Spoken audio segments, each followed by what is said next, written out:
Olha, tem duas coisas que a gente aprendeu até agora com a série The Last of Us. A primeira é que você nunca deve comer macarrão assistindo ao início do segundo episódio. E segundo é que os infectados também amam. Eu gostaria de acreditar. Meus amigos, o Craig Mazin e o Neil Druckmann, né, que são os criadores da série The Last of Us, recentemente eles deram uma entrevista ao Variety e a diversos outros portais também a respeito das perguntas, né, as tramas que ficaram nesse segundo episódio de The Last of Us. Os caras simplesmente colocaram a boca no trombone e confirmaram as nossas suspeitas. Eles basicamente confirmaram a teoria da farinha e também explicaram o motivo do beijo final, que inclusive foi uma baita explicação. Então se preparem, porque no vídeo de hoje teremos respostas para as nossas perguntas. Meio filosófico, mas simbora. Claro.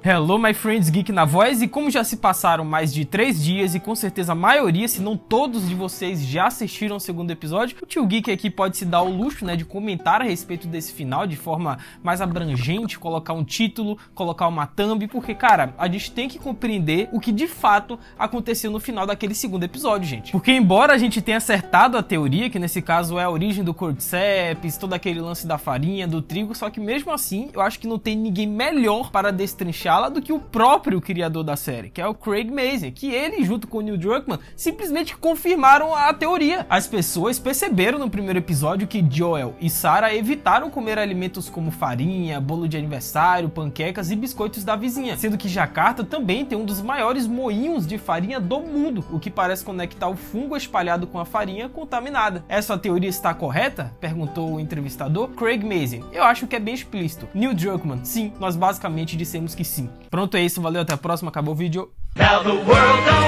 Sendo que o Craig Mazin disse que quando ela fala sobre onde as pessoas trabalhavam e o que estava acontecendo naquela fábrica, fica bem claro o que está acontecendo, né? Eles gostaram da ideia dessa ciência e tentaram da melhor maneira possível garantir que todas as pesquisas fossem feitas, cara, e se conectassem. E se lembrarmos, a micologista pergunta ao policial onde tudo aconteceu, e o cara simplesmente disse que foi uma fábrica de farinha na zona oeste da cidade. Ou seja, para quem não sabe, o maior moinho de farinha do mundo se encontra justamente em Jakarta. E eles completaram dizendo que essa teoria da farinha, de fato, é uma boa teoria e que nós devemos continuar trabalhando em cima dela.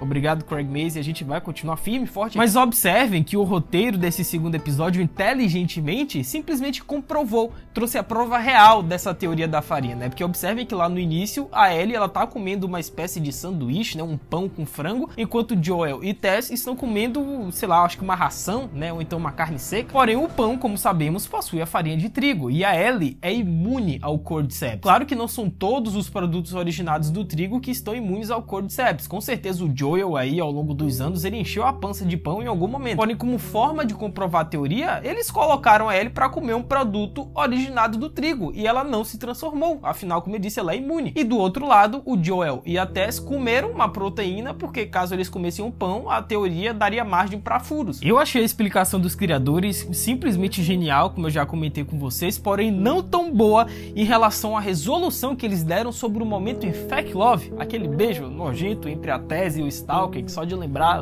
Cara, de início eu achei uma cena totalmente desnecessária. Eu não sei se é porque foi muito surpreendente, ou então se estava fora de tom, ou então se ela foi uma nojeira gráfica, mas de início eu tinha achado a pior e mais aleatória coisa que eu já tinha visto nessa série até agora. Porém, com a explicação dos criadores, Craig Mazin e o Neil Druckmann, agora sim essa cena faz muito sentido, cara. E que baita explicação eles deram, tá? Tem toda uma ciência por trás disso que é sensacional. Porque em uma entrevista recente pra Variety, o Mazin e o Druckmann explicaram por que aquele beijo nojento entre o infectado e a Tess teve que acontecer no segundo episódio. Segundo o Craig Mazin, ao desenvolver a série, ele olhou para o jogo, né, que havia estabelecido em relação à natureza dos infectados e decidiu expandir a ciência por trás da propagação, bem como o comportamento dos anfitriões, né? E ele simplesmente fez a pergunta: por que as pessoas infectadas são violentas? E foi justamente isso que levou à interação não violenta entre Tess e o Stalker, o que o Neil Druckmann descreve como o limite do horror. Cara, é genial, tá? Porque se a gente for parar pra pensar, realmente faz sentido, cara. Independente do estágio do infectado, se seja um corredor, um stalker, um clique, um baiacu,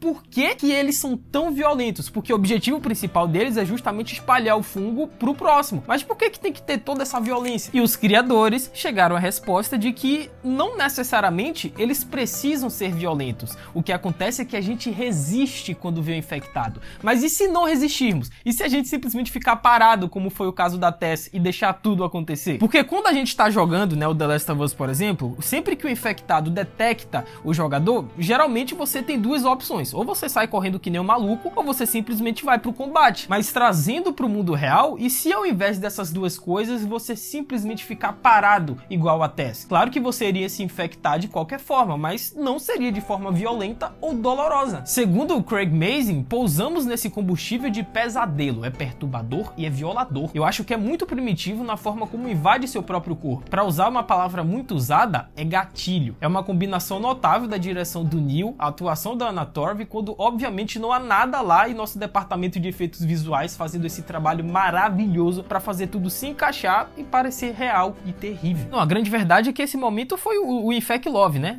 Os infectados também se apaixonam. E segundo Neil Druckmann, parte disso foi o desvio do jogo, onde Tess é morta por soldados da Fedra. Tivemos uma longa conversa sobre o que é mais tematicamente apropriado para este episódio, que se chama Infected, e é sobre a ameaça do lado de fora. Saímos da zona de quarentena e isso levou a essa outra versão, onde ela está dando uma brecha para Joel e Ellie escaparem explodindo um monte de infectados. E segundo Neil Druckmann, somos cruéis com os personagens que amamos. Parecia que ela sabia que estava perdida e então o isqueiro não funcionava, e nós a levarmos até o limite do horror antes de finalmente darmos a ela uma saída. E detalhe que o isqueiro usado pela Tess nesse momento é inspirado no isqueiro do Sam, tá? O irmão do Nathan Drake lá de Uncharted 4. Eu adorei esse detalhe. Agora sim, tá? Vamos lá, vamos ter uma conversa franca aqui entre o Geek e vocês. Eu já comentei isso no meu vídeo de análise, né? O review do primeiro episódio, depois vocês clicam aí pra assistir. Mas assim, a morte da Tess como um todo, eu comentei lá, foi um espetáculo, né? Foi digna da personagem da Tess, que é aquela mulher badass. Foi uma cena totalmente brava, digna da personagem. Só que parando pra rever a cena, analisando direitinho, rejogando também, que é uma coisa que eu tô fazendo, eu tô rejogando conforme os acontecimentos do episódio da semana, e é um exercício bem legal que eu recomendo pra quem tem o PlayStation fazer também. Mas cara, revendo, parece que essa morte da Tess foi meio heróica. E se tem uma coisa que os personagens de The Last of Us não são, heróis, porque no game a morte da Tess se deu como qualquer outra, né? Ela tentou ganhar tempo enquanto Joel e Ellie fugiam e a coitada simplesmente entrou em rota com a Fedra e foi baleada. Ou seja, levando em consideração o universo de The Last of Us e os seus personagens completamente cinzas, me leva a crer que o roteiro quis dar uma morte mais heróica pra Tess. A cena como um todo, né, como eu disse, pô, foi um espetáculo, foi badass. Mas não dá pra negar que eles mudaram um pouco as motivações da Tess em relação ao game. Porque no jogo a Tess não é tão otimista quanto nós vimos na série, né? Pô, a gente viu aí nesse segundo episódio que desde o início a Tess já tinha um certo otimismo em relação a Ellie, porque ela enxergava naquela garota, quem sabe, uma luz no fim do túnel, uma esperança. Já no game isso demorou um pouco pra acontecer, pra ela ter essa percepção de que a Ellie talvez seja a cura, desenvolva uma vacina. Isso só foi rolar lá no Capitólio, pra falar a verdade. Agora uma coisa aqui rapidinho, tá? Que não demora, é bem rápido, inclusive, é a voadora no like aí embaixo, cara. Aproveita que nós temos muito ainda, mas muito o que comentar sobre essas entrevistas que ele deram, que foi reveladora. Mas cara, deixa a voadora no like, se inscreve no canal, ativa o sininho, me sigam lá nas outras redes, tá? Principalmente o Insta, @LucasMGeek, porque vocês já sabem, quem me seguir por lá, eu vou estar seguindo de volta e vou estar repostando. Então, saiu esse vídeo aqui, você tira um print da tela, me marca lá com o meu @, que eu vou estar te seguindo e trocando uma ideia com você no Insta. Faz tudo isso, que é nóis.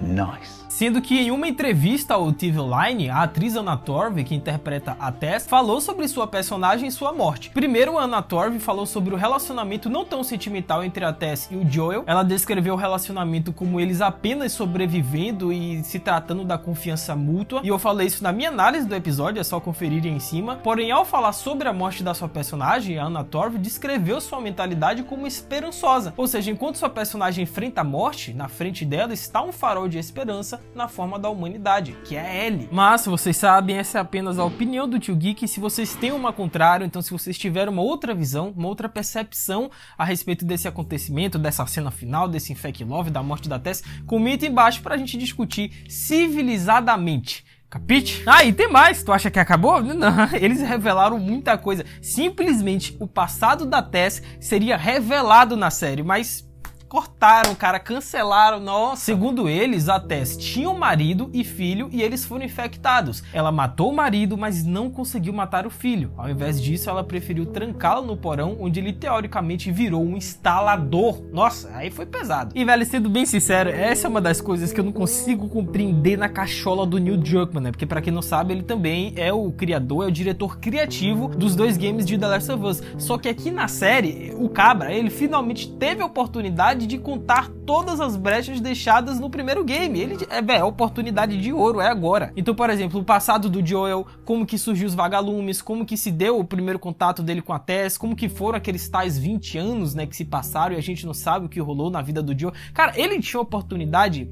perfeito. Mas se tem uma coisa, meus amigos, que o Geek aqui aprendeu ao longo de 23 anos consumindo cultura pop, é que tudo, absolutamente tudo tem um motivo. Se eles não quiseram contar o passado do Joel nos 20 anos, é porque tem um motivo. Se eles não quiseram contar como que o Joel conheceu a Tess e surgiu os vagalumes, é porque tem um motivo, cara. Vão por mim, o Neil Druckmann, ele é muito inteligente, ele é muito capcioso. Eu não sei se ele pensa um dia em lançar um game respondendo essas perguntas, né, esses ganchos deixados aí nos outros games, ou então se ele pretende lançar uma DLC, como foi o caso do Left Behind, contando o passado da Ellie Williams. Cara, não sabemos, mas se algo existe ou deixa de existir uma história, é porque foi feita de forma proposital, cara, não é ao acaso. Ainda mais se tratando de uma belíssima história como é The Last of Us, e com profissionais muito capacitados por trás, que é o Neil Druckmann. Ele sabe o que ele faz. Sendo que no game, tá, eles tinham um rascunho, porque originalmente a Tess, lá no primeiro jogo, ela seria a vilã da história. Vocês sabem dessa fofoca aí? Eu vou contar pra vocês rapidinho aqui. Porque na história, a Tess teria um irmão que é soldado da Fedra, e esse irmão seria justamente o cara que iria ajudar ela, Joel e a Ellie a fugirem da zona de quarentena. Só que aí a Ellie estava infectada, e assim que o grupo descobrisse isso, esse tal irmão iria executar a Ellie. Com isso, o Joel teria uma rápida lembrança da morte de sua filha Sarah, que foi o que aconteceu, e evitaria que o soldado matasse a Ellie. Isso geraria uma grande confusão, e o Joel, sem querer, dispararia uma bala no soldado, cara, matando o irmão da Tess. E a partir daí surgiria uma história de vingança. A Tess iria matutar sobre o que aconteceu, iria passar pelo processo de luto, só que depois ela ia partir pra cima do Joel, ia caçar ele e a Ellie aí nos Estados Unidos em busca de sua vingança. A história original de The Last of Us seria essa, cara. Eu, sinceramente, prefiro a versão definitiva, tá? Eu não curti muito isso aí, não. Mas e vocês, meus amigos? Vocês gostaram das explicações dos criadores da série em relação ao Infect Love, em relação à morte da Tess? Comenta aí embaixo pra gente discutir, cara, pra gente interagir no campo dos comentários, e eu vou ler e responder todo mundo. Estão vendo esse vídeo aqui em cima do escudo do Capitão? Clica nele, que foi o nosso review do primeiro episódio, onde eu comentei, né, um pouco também em relação a essa cena. Aqui tá o vídeo de detalhes que talvez você não tenha percebido no episódio, e aqui tá o nosso especial de 1h30. Não se esqueçam da voadora no like aí embaixo, mega importante. Se inscrevam no canal, ativem o sininho e me sigam lá no Insta, @LucasMGeek, que é nóis. É isso, até a próxima, valeu, falou e fui!